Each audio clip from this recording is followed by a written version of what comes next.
Hello, everybody, and welcome to the Spiritual Journey podcast. My name is Nimesh Radia, and I'm your host.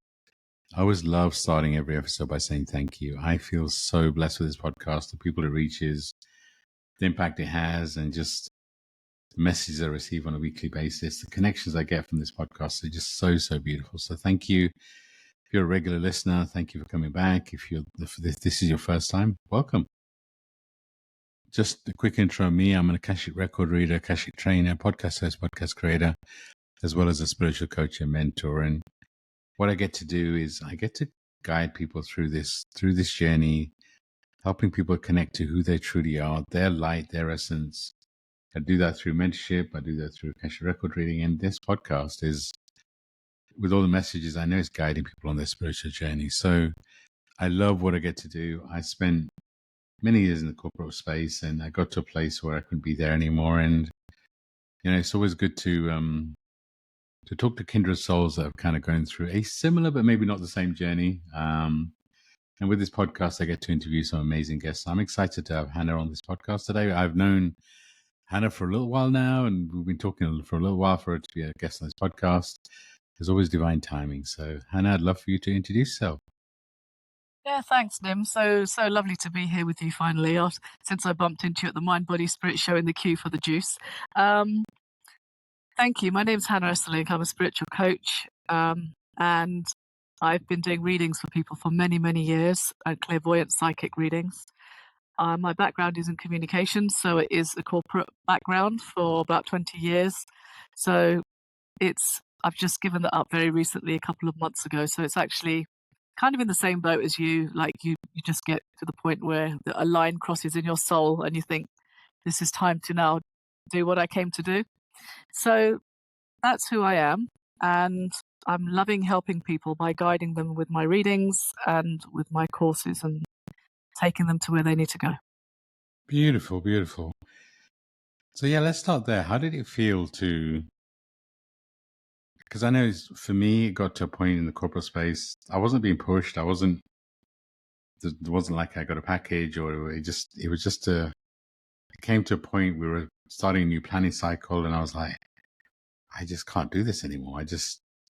And actually when I spoke to my manager, she was like, I'd only known it for 18 months, but she's like, I knew as soon as I met you that you were meant for so much more. And I was like, I just kind of like somebody in the corporate space who actually doesn't know me that well, but already had a sense of, it was just like, okay, I feel like that was my guides, like confirming, yeah, you're doing the right thing. So how was it for you? I mean, for me, it was, for a while, I was like thinking of corporate as a way of funding my dreams. And I was doing things in parallel and hoping for a package and all that sort of stuff. And when it didn't come, I was like, I just trust. And honestly, best thing I've ever done. I don't look back, and I feel like the corporate space was draining my energy. And at times I felt like the meetings and stuff, people needed my energy, but it was like, it comes at a cost. And I wasn't willing to pay that cost anymore. So, but how was it for you? The leaving a safe space, right? It's nice to have a salary. It's nice to, nice to have that insurance policy. But what was that journey like? What was that decision like for you? It was a hard decision because I'd recently just got married, and Congratulations. thank you. So it was something I've been thinking about for many years, but I was too afraid to make the jump. And then I guess the universe had other plans and made the jump for me because I got sick. I literally got burnt out and sick. And the doctor signed me off for several weeks because I felt like my brain was a tornado and I just couldn't cope with the demands. I was burnt out, basically. And people think that only takes maybe a week to get back on your feet or 2 weeks. It takes months because it's taken years to get to that point of where you realize it's almost like you're being deceitful to yourself. And it's not to say I haven't learned a lot in the corporate world. I have. I've enjoyed it. I've enjoyed the big PR hits. I've enjoyed the teams, some of the socializing. But you just get to a stage where your soul is overwhelmed. And if you're a bit of a thinker, or even if you're not a thinker, you realize something is very wrong. And I got to that point. The universe got me to that point last November, and I was signed off for several months pending loads of hospital appointments and putting on heart monitors and this Oh, wow. and that and MRIs. And it was quite a scary time. But thank God everything was okay. But I still felt very drained mentally, and I felt like I had to just take time out just to do my spiritual work and be creative, which was lovely to pick that up again. I had to get the other side of the brain to start working again, you know. And I think there's a lot of us in that boat at the moment, Nims. There's loads of us in that Yeah, boat.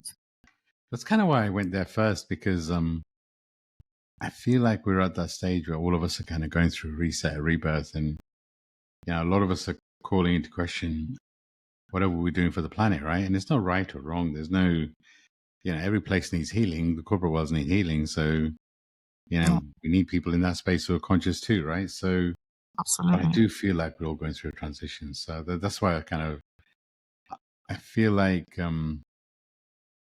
we need to remind people it's okay to not feel comfortable in your world anymore, right? It's okay to. I feel like a lot of people feel like they're living somebody else's life, i.e., they're in their body, they're kind of still doing the same thing they've done for years, but it doesn't resonate anymore. It kind of feels like they're not in their body, right? That's a kind Mm. of feels like you're almost living somebody else's life, and I have that conversation so often, and that's why I felt it's a great place to start. What are you feeling the current energy? So when I say that, there's a lot of people feeling not in their body, I feel like the planet's going through such a shift. We kind of spoke a little bit about it before we start recording, just in terms of current energy, how tiring it feels, how draining it feels. I'm just what are you finding with your clients and kind of currently on the planet? What are you seeing? What are you facing? I'm feeling there is a huge shift on the planet, and a lot of people are, if you want to call it awakening, or just getting to the point where they want more. They know there's something more than the five physical senses. They are feeling like they want to connect with people who have passed over, who they love, who maybe they've lost. I've got one client, especially in that zone, with her husband who's passed over. Um, I'm feeling there's a lot of anxiety and intensity on the planet right now with what's happening around the world, but also what's happening in ourselves, which kind of mirrors some of that, you know. And we can all say we want to be in a space that's really good for us. And of course, everybody wants to be in a great space. But how can you really ignore what's happening around the world? It's there, it's out there.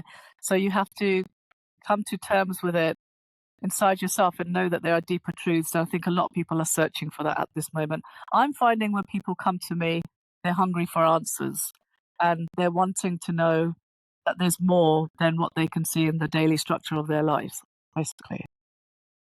Yeah, and it's definitely an interesting time, and it's interesting you talk about the planet. I feel, and I talk a lot about this, I feel like the planet over the next year is going to go through such a transition. There's going to be secrets revealed, shifts happening that we couldn't even imagine. But I feel like the planet has to go through that shift. It's kind of, I also, I also feel like without that I feel like the shift has been planned for centuries, and I feel like Mother Nature, Gaia, ascended beings, whatever you want to call it, have planned this, and nobody, there, there are powers greater than us at play already. But I also feel like you say, we're going to have a choice. I feel like, do we let the noise consume us, or do we focus on the internal work? And the reality is, we're probably going to have a foot in both camps a little bit. But where do you focus? Where do you prioritize? And that's I feel like as a choice. Everyone's kind of talked about ascension, third dimension, fifth dimension, whatever humanly you want to call it. But I feel like, as you say, through the next year, as the planet goes through a transition, so we, and we have a choice. Do we want to focus on the inside, or do we want to focus on the outside? It's just an interesting time, and I would always try to remind people to be conscious about what are they feeding themselves. I.e., are you watching the news? Don't watch the news. Be conscious of the company you keep, what you read, obviously what you eat too, but it's so much more than that. And it's an interesting time. I'm here for it. I feel it. I feel it's just it's just an interesting time to be here. But I feel like you have a natural connection to Gaia, and I feel like you feel the planet's going through a shift. So when you feel the energy of the planet, what are you feeling? I'm feeling like it's almost like birth pains is what I get, actually. And I feel like a lot of what's happening to people and to events around the world are incredibly painful. And if we were to tap deeply into ourselves, we would feel that. But sometimes, you have to go through a crisis to come out the other side, don't you? Otherwise, how will you know what the change is from before and after, if you like, Yeah. right? I mean, you So put it as a birth. That's the perfect way of describing it, right? it is. It is like afterwards it will be beautiful.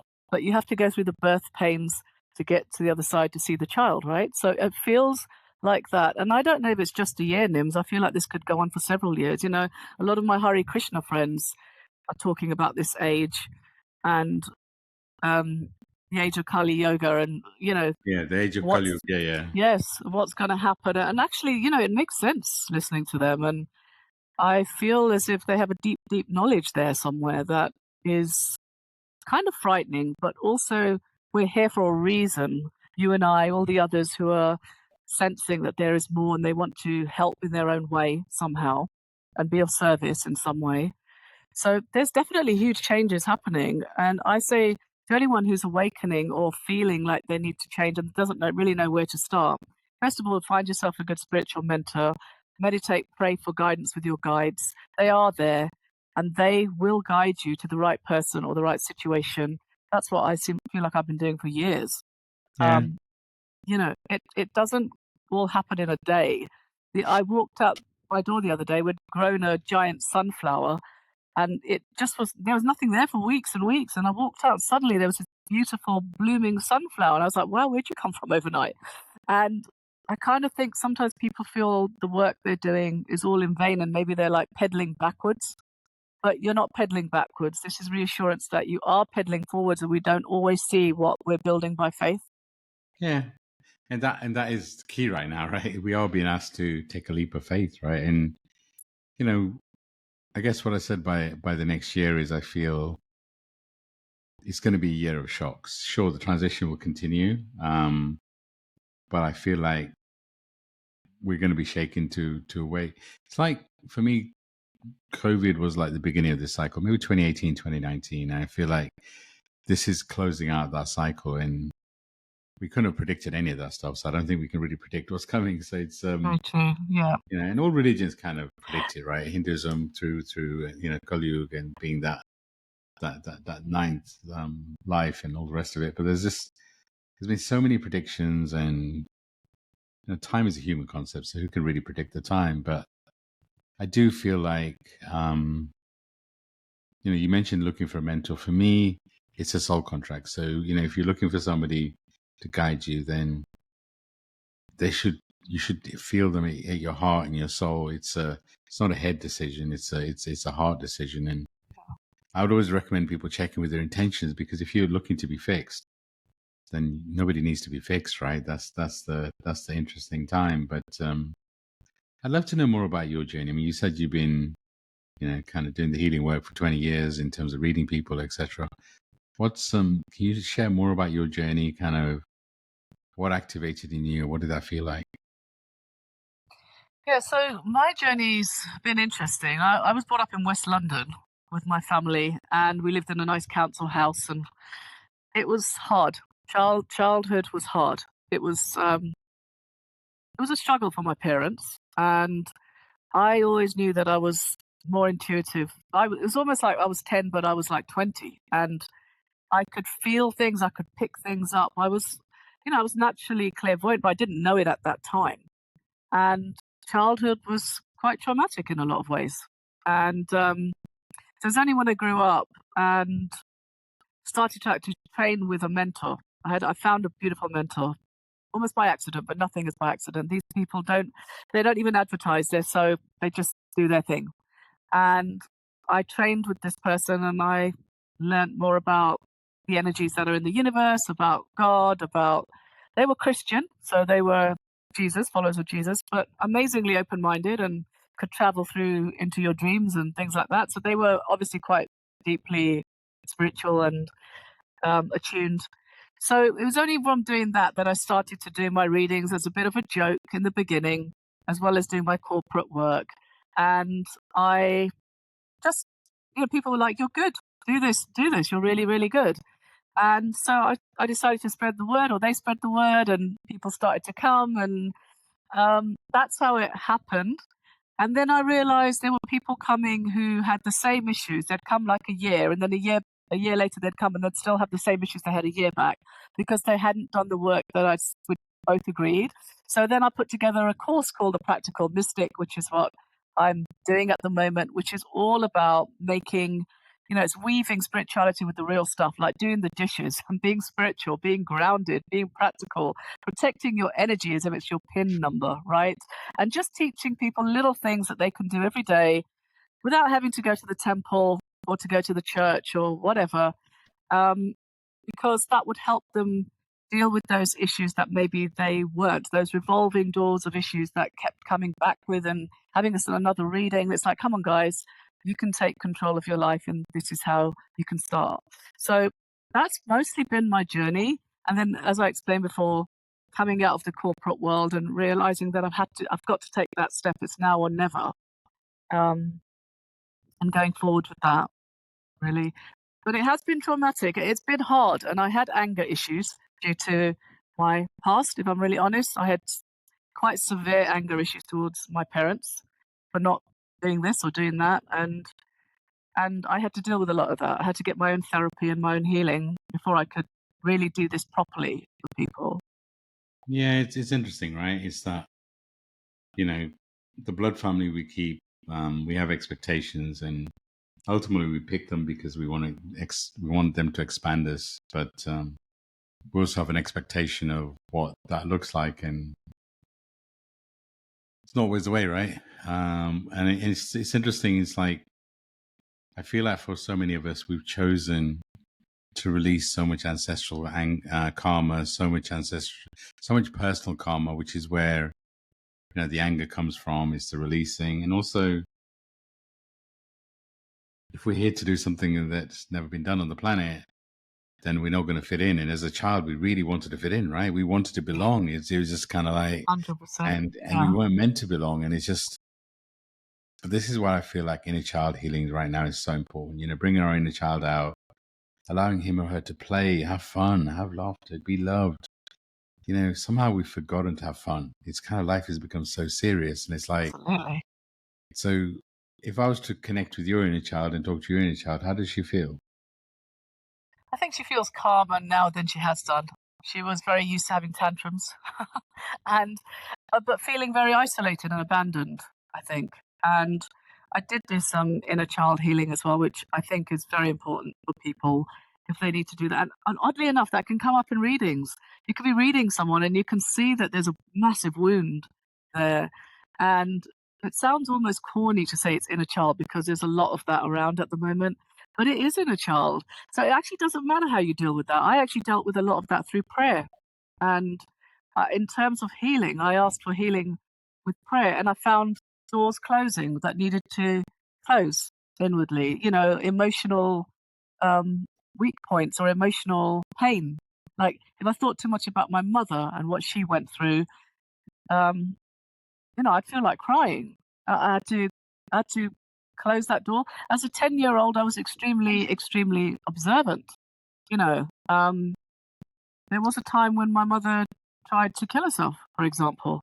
She she took a whole load of pills, and all I remember is one of our uncles taking over, and she was in hospital, and they were pumping out her stomach, and all I thought was, as a 10-year-old, oh, let me just clean the house, and Mum will be so pleased when she comes home. The whole house is sparkling clean in my little 10-year-old brain. But it's like, what do I know? What do I know about what Yeah, what adults are going through? Does that make any sense? I think no, there it are makes a lot of sense. there are a lot of us coming with these kind of it's like you said, we were never meant to fit in, Nimish. I never No, really felt and like I fitted in with any of my family. I always felt the black sheep and even deeper than the black sheep. And but but it was that's the important. point. Yeah, but that's the point, right? I mean, if you were going to fit in, then you probably would have stayed in the corporate world. You would have carried on, kind of leading that program life. And if you're going to break the mold, then you're not going to fit in. But it is hard for a child. It's hard for a Mm. child because our programming says we should fit in, right? Our programming says that we should do this, and also as a 10-year-old, you don't know that you're taking on other people's emotions. So you're not, you're whatever your mom was going through, you're gonna, I mean, my example is at 3 years old, I was a refugee, right? We were asked to leave Uganda at gunpoint. We were stopped every 30 minutes and searched. And Wow. I was sort of 3 years old. I don't remember any of it. It was probably an adventure for me. But what I've realized in the work that I've done, I get goosebumps with it, is I took on everybody's emotion. And so even though I didn't, I've got 4 brothers, 4 sisters, and most are older. I've got 1 younger sister. Everyone else is older. And, my brother's being held at gunpoint, and, the anxiety of my parents. And I would have taken all that on as a 3-year-old. But the younger version of me thought, well, I was 3. I don't remember anything. So that's not my trauma to deal with. But Yeah. it's interesting what your child remembers. And, the inner child, it's like we all have all these labels, right? Akashic Records, Reiki, whatever. It's just, but it's ultimately all leading to you and the inner child work. And sometimes it just starts by going out and having fun, being stupid, being on swings, being in a park, having some fun, letting that inner version of you out to play. Because for a lot of us, our childhood was quite serious, right? Yeah. Not saying it was Absolutely. all bad. Our parents did the best that they could, but it's just, we're a soul having a human experience. And maybe it's more about having the experience than, because I'm finding a lot of people are waiting for this big epiphany, right? It's like, even when you're talking about readings, they keep coming back. It's because people want fixing. It's like, Yeah. but Yeah. we're a soul having a human experience, so we don't need fixing. But Yeah. you can't move forward without having the experience. You can't move forward without doing the inner child work, because you're a soul that's meant to, and it's just, nobody can kind of fix things for you. People can guide you. It's what we do as mentors. We hold people's space, but I'm not. The work I do, I don't fix anybody, right? I don't tell anybody what to do. I'm here to hold their space, but you need to do the work, right? Yeah. 100%. You And the do need deeper to you do the go, the work. more you get out of it, right? It's just, and as you said, as healers, we need healing too. So I'm sure you're the same. We get healed as we're healing others. That's kind of the journey that we've chosen. Yeah, I mean, I'm learning Reiki 1 and 2 now because my husband happens to be a Reiki master as well as an IT bot, which is great. And Perfect. That's perfect then, right? You found the right person for sure. I found the right person. I did Reiki 1 and 2 years ago, but I don't think I was ready to really accept it. And now I am ready to be more serious and I'm older. And it's like, yeah, I can accept it now. But I totally agree. The whole thing about the inner child, you do have to have fun. You do have to let your hair down. And, I didn't even know that whole thing, that memory was with my mum was there until I was helping a client. And then we got into the Victoria line, both of us. We were going together to Finsbury Park or something. And I'd had a therapy session myself the day before. And I suddenly got really emotional. And she said, "Oh, were you okay?" And I was like, "Yeah, sorry. I just remembered my mum was rushed to hospital." It came floating up. Yeah. And it Isn't it just beautiful though? it's beautiful, but it was so sad, and in front of my client, and I was embarrassed, actually. I was like, Ah, "Well," and she was, "Oh, don't worry," and it's like, we all need that type of healing. We need to have fun. Of course, we need to have fun. Fun is part of being spiritual. You can be playful, you can be joyful, yeah. But but the healing does need to be done. There has to be a balance, I think, you yeah, know? and isn't the universe beautiful in the way it works, right? You had, just giving that example, you had a therapy session the day before, you were with your client the day after, and I feel like this is what our guides do, is connect the dots. They take us to, and it's not like it's a big epiphany, but once you take a step back and you start looking, you start to realize that, everything's a co-creation. So even though that was your client, energetically, you needed to be with that person to hold your space while you went through this experience. And it's just beautiful when you let the universe, and you just let go of your expectations, because you could have quite been, oh my god, I don't want to, oh my god, I win the client, and etc. But you still allowed the healing to come through, right? Which is Well, it came through like that. I couldn't do powerful. anything about it. Well, yeah, it's true. And this is also what your guides do, is like they make the human quiet, and they're like, okay, this is it, time for us to do our work. But this is the thing: if we're open to it, I feel like we're more supported now than ever before. We are 100% more supported now than ever before. And I sometimes have people come to me who know that they have guides. They know that we have angels and guides. They know that, you know, we have ascended masters, but they don't embody that because they haven't made that connection yet. So part of the work I do with the Practical Mystic in my course is to help people to connect with their ancestors, for example, through meditation and things like that. And because I think they are closer to us than ever before at this time. They really, really are. Yeah. And they're coming through and they are wanting to help. Not all the ancestors. There are maybe some that we didn't have the same values as, it's possible. We don't know Yeah. what they were like 1,000 years ago. But the ones that matter to us and the ones that have chosen to run with the gauntlet, they come through and they are there to guide us big time. A lot of us have come on the planet now to deal with our ancestral karma. We have. Yeah. No, I agree. I also feel like some really deep ancestors are opening up for all of us. There's like, and I feel like they're here to help us as well as, I mean, it's just sometimes we think about our ancestors and it's not always just about the karma. It's also about they're here to guide us, help us, hold our space. But I agree. There's so much ancestral karma coming through right now. And it's just, I always tell people, because I'm very conscious. I'm sure there's people listening to this episode thinking, well, they're talking about guides and stuff. They're not talking about me because, I don't have these guides. And actually, I always remind people, if you're having that conversation with yourself, then we are 100% talking to you. And I like Mm. to remind people that we all have guides, right? But it's our expectations of what our guides look like. Like sometimes it's like, man, I don't see anything, and you get frustrated. Yes. But Yeah. trust your intuition, right? Your guides and the message from your guides typically start with your intuition, and your intuition is light. It's not heavy. It's your ego that's heavy. And what if you could just Yes. trust those guides around you? So, how do your guides communicate with you? How do you feel like you receive messages and channel whatever's coming through you? So for me, a lot of the times I hear a little voice talking to me. And it says, "Do this, Hannah."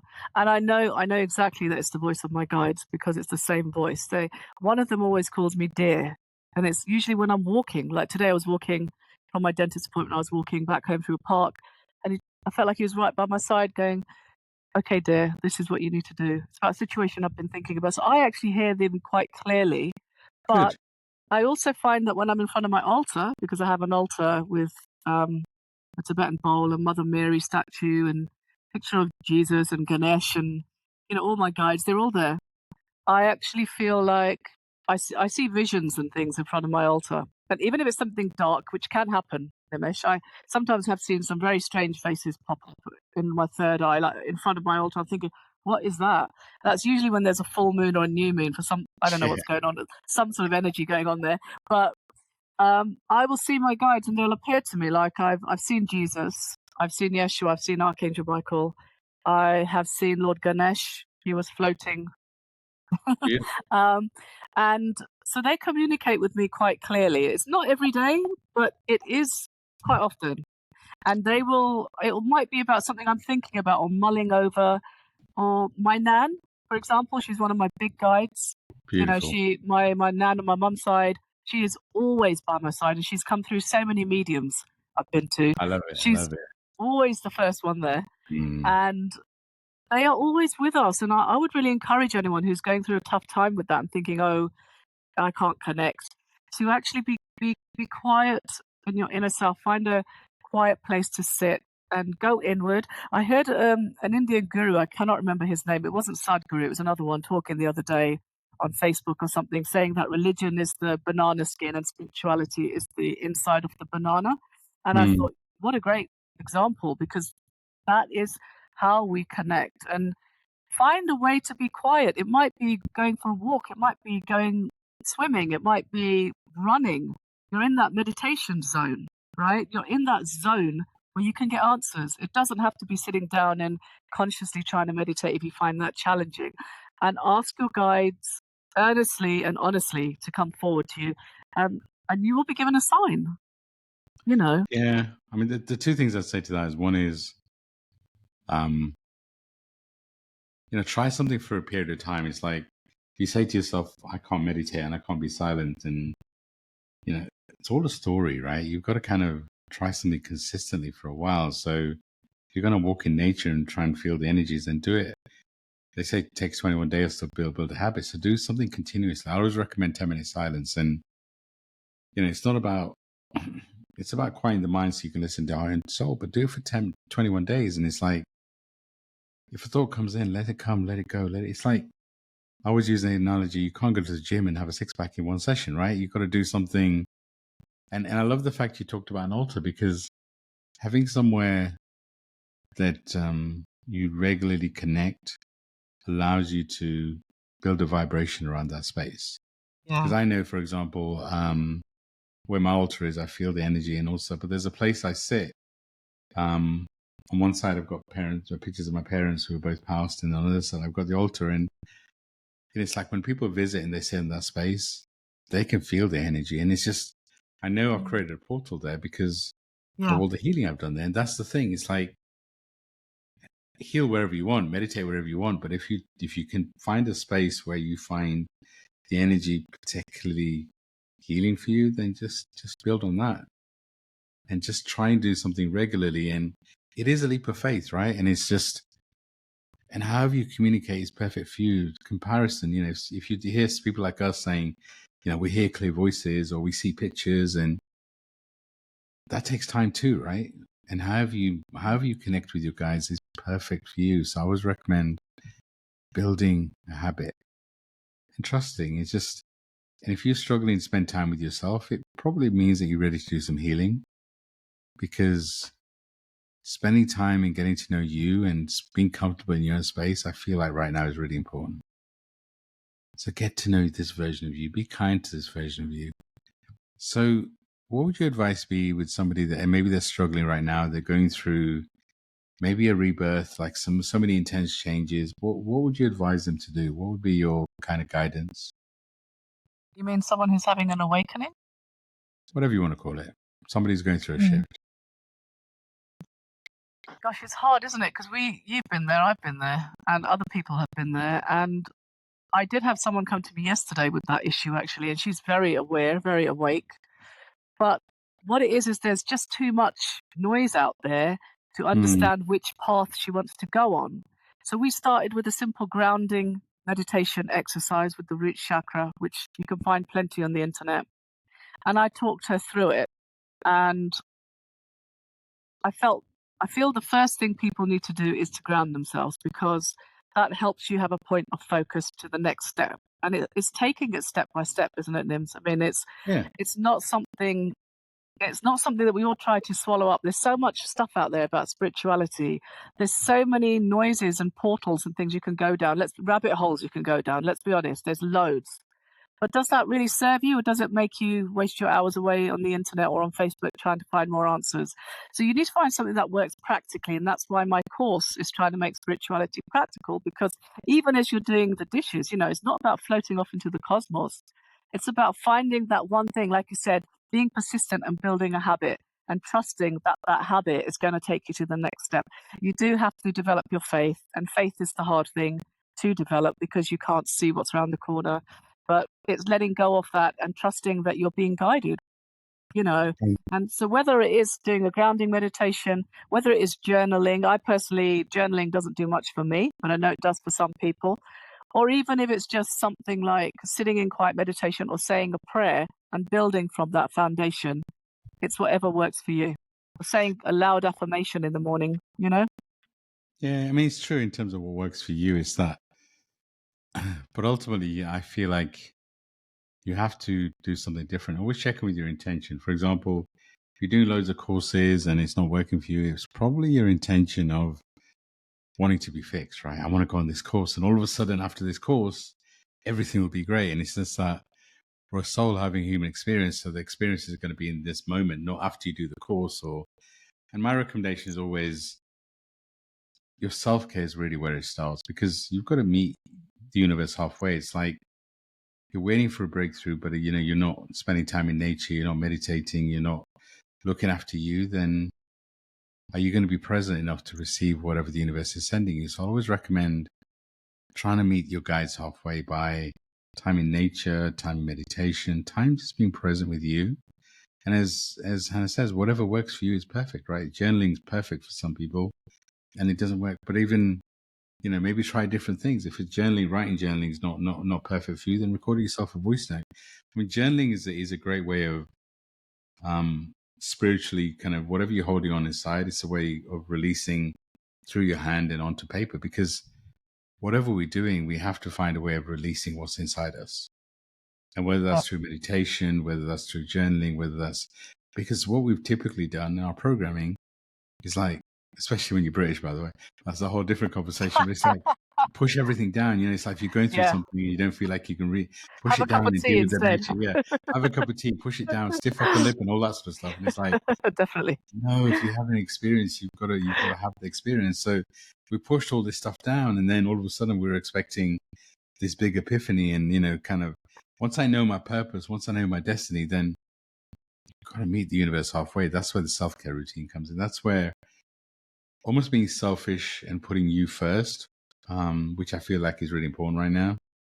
That's 100%. what's going to get you to connect to you. And from there, and honestly, remind yourself that the universe, your guides, is never going to give you anything you can't handle. And if you feel like you're going through some darkness, then know that it's expanding you. It's like whatever experience we have in this lifetime, we chose it. So everything in our external is a result of something in our internal. So, and you mentioned darkness in your altar and stuff. We'll have light and dark, and it's just, when you push your darkness away, you push it down. What you're doing is you're giving it power.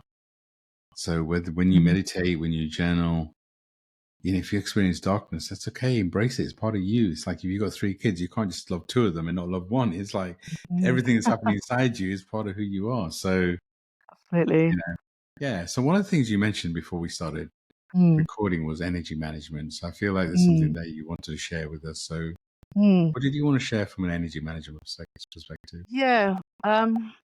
Well, thanks for what you just said. It does all, first of all. That's really good, and I love that. But energy management is really important, Nims. It's kind of like if you don't brush your teeth every day, then you are going to have a plaque problem. You are going to have to go and get a tooth removed or something from the dentist. If we don't manage our energy every single day, and it is every single day and every single night as well, because that sometimes there are some dark things at night, there's the witching hour and things like that.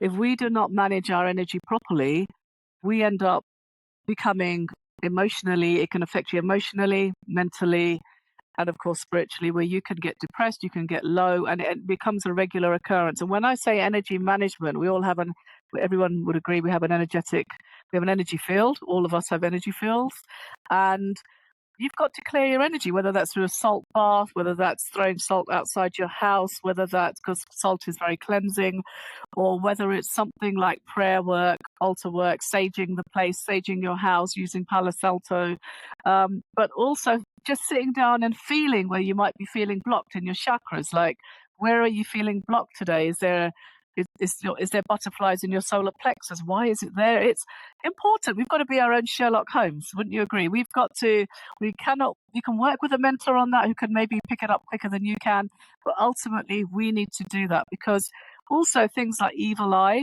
and things like that are very real. People can get very envious of your posts on Facebook if you're posting very celebratory things. In fact, one of my friends said to me the other day, be careful of everything you're posting out there, because you know how it works. And I said, yeah, I understand. And I think energetically, we need to be aware that there are things that can impact us, even impact our thoughts. Are we thinking our own thoughts? Or are we picking up, my sister's thoughts or my brother's thoughts because they're going through a hard time? Am I feeling down this whole evening because I've subconsciously taken on something else from somebody? Am I wearing their cloak of thoughts? I think it's such a big deal. I actually feel very strongly about this, and I see a lot of people who come to me, I don't know about you, Nims, and energetically they're flat, and they know it. That's why they're coming to you, because they can't figure it out. And so you give them the tools. Again, it's part of the course as well, my Practical Mystic course, to make it a practical thing, as practical as brushing your teeth or having a shower, and doing that every day. Something is a necessity. It's a habit, right? You've got to build it. I mean, I agree. I mean, it's that there is a lot of, everybody's going through something right now. So, and we all have an element of empathic energy. So we're all, we're in danger of taking on other people's energies for sure. But that's also why I mentioned self-care. It's like if you're doing the self-care, you're keeping your vibration high. Then as long as you keep your vibration high, then there's less chance of anybody doing so. That's why I always recommend keeping your energy high. And the other thing I love to do is call on my guides and say, you know what, put a bubble around me and only allow loving and supporting vibration in, and put the intention because again, our guides can only help if we ask. So if we don't ask them to help to protect our energy, how do they know they've got to? So Yeah. And as you say, intuitively, look at the people around you. And it's like right now, I feel like we're going through a phase where we're entering so many cycles. So look at the people around you and ask, is my soul contract with this person complete? Have I completed what I'm meant to learn from this person? And do I have people in my life that lift my energy up rather than drag me down? Am I having to lower my energy to be around somebody else? And as you say, we all have the answers inside of us. And, you know, why We when we don't have a always listen. question, yeah, I why think wouldn't we we have don't a always. question? Do we always, what's the first thing we do? We either Google it, ask ChatGPT, or go and ask a friend. When we have a question, why don't we sit with ourselves first and just, how do we feel about it? Why don't we look inside first? And if you're feeling drained, so if I'm feeling drained, for example, I'll sit with it and say, hold on a second, is it mine or is it somebody else? And I'll ask, what percentage of this is mine? What percentage of it is from elsewhere? And if it's a large percentage from elsewhere, it's like, okay, this percentage from elsewhere, how much of it is, am I being drained by somebody else? How much of it is what the planet's going through? So when you change your question and start to look inside, because it's like you can just say, I'm tired again, I'm drained again. It's just, sure, that's valid, but it's not a productive question, right? So if you change it to, okay, whatever I'm going through right now, how is it serving? What is it teaching me? Where's it coming from? Is it mine? Is it someone else's? That's just a great way of tapping in and getting your answers from within. That's what I always recommend. And it is energy management. You're right. It's so important, especially right now, because everybody is going through something, and treating others with kindness, with love, is also important. You have to treat everybody with kindness and love, really, or just with, if you don't get on with them, with some form of respect or professionalism. But I think I love what you're saying about it all starts with you, and you and I and many others, I'm sure, will sit there and we'll reflect on it and we'll figure it out. But sometimes we're so busy in the world, or people are so busy that they don't have time to do that. Actually, they just can feel something's off and they just think they're having a bad day. So, to something like that, what would you recommend, Nims? Because I would recommend either like a salt bath, or something to actually clear the energy off, or a saging of the place, or something like that. Because energy management is your own energy, and it's also others' energy, but it's also, spiritually speaking, I'm just going to add this extra dimension to it. It can be negative energy out there spiritually, which could be jinns or demonic stuff or things that are not ours, which I don't really want to go into that whole conversation, but I'm going to say there can be other energies behind energies. So, how deep do you want to go with that, and what can you do with that? Definitely prayer, definitely tapping into yourself and sussing out where it's coming from, if it's coming from somewhere. Because if you suddenly get very low or very depressed and you've been fine for, most of your life, that you have to look at that and think what's going on there. Yeah, I mean, look, I've had many psychic attacks in my life and all that sort of stuff. Me too. Me too. And, being in the public eye, I guess some of that sidetracks some of that. For me, it's still doing what I said and checking with your energy and how much of it is yours, and calling on your guides to give you insights into what you're going through. But of course, kind of taking a salt bath, everything you said. Me, I love walking barefoot in grass, just connecting to Gaia, just feeling that, because, we all have a beautiful connection to Gaia, and just if you're near water, by the way, even better. I love Step in, water. step I in, love the sea. and just ask Gaia, just cleanse all your energy and release everything you're holding on to, and just allow her to. This is the thing. It's like Gaia's ultimately, she can take all of it. So just release it. Yeah. But you've got, again, as you said, you've got to do what's, saging your place, cleansing your area, taking a bath, as you said. All of that is super, super valid. And it's, again, trusting your intuition with what's right. And it's like, if you're saging and you're saging, you're like, oh, this is not going to work, then you guys are going to listen to you and say, okay, that's what you want. That's what you get. So it is a leap of faith, taking a bath, and, as the water goes into the sinkhole, just imagining everything you're holding on to going into that water is just, all of that is so powerful. But ultimately for me, checking with your energy first before you do anything is super. Checking with your guides and just changing your question and really feeling your energy and your vibration. Because right now, and we've been recording it when there's 4 planets in retrograde, Yeah, and we're we just past talked the new about that. moon. I mean, it's going to be, well, the episode's released at a completely different time, but Mm. there is an energy and a vibration right now, which is heavy. Yes, that's So when right. you check in with yourself, it's like, I mean, I had experienced dark magic, and we've had this conversation before, but it's like when we talk about it, sometimes people, I'm going through something, I must be experiencing dark magic. Not No, always. yeah, just, Mm. check in with yourself, because what you're doing is you're looking for a solution outside of yourself when your solution's inside of yourself. And as you said, when you're looking for a guide, a mentor, when a student's ready, the teacher will show up. When the teacher's ready, the student. And this is what you said earlier, right? So Mm.